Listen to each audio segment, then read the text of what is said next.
welcome to Libations and Liberation. Yes, I'm so excited. Y'all know I just be thinking about shit, and so I went to bed one night, had a little vision, and wrote a little poem, and it turned into this.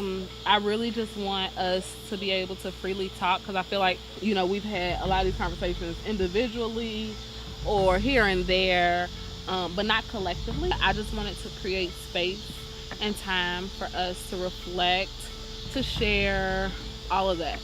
I brought this, which is probably the first like movement t-shirt I bought after everything happened. And for me, it all came down to this.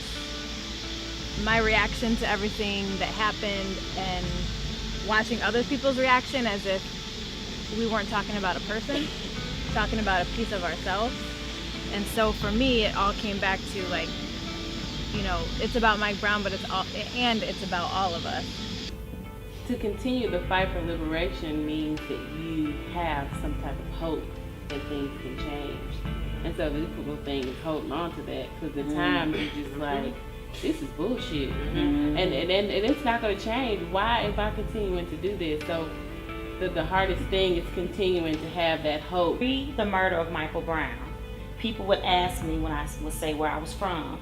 I was from Mississippi, like, oh, how do you like St. Louis? And I would be like, it's cool, but it's got some deep racism denial. I show up as my whole self. You can't do nothing but respect it. You're not finna question my leadership. You're not finna question my call. You ain't finna question none of that shit. I know what God put on my life, and you gonna respect that shit, period. And if you don't, fuck you. That's part of what I feel like people don't understand, is that it ain't just anger, it's not just disgust and hatred for white supremacy or whatever.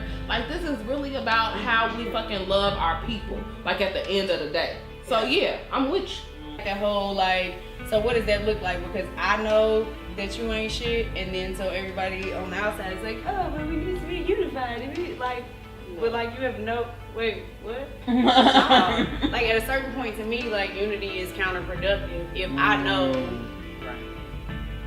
I'm not moving with you. I knew that I could not deal with St. Louis County going to war with us, like in a real way. And that's what it was. And my dad would just beg me not to go out at night because he would have to drive through it every night to get home because they live in Dalewood.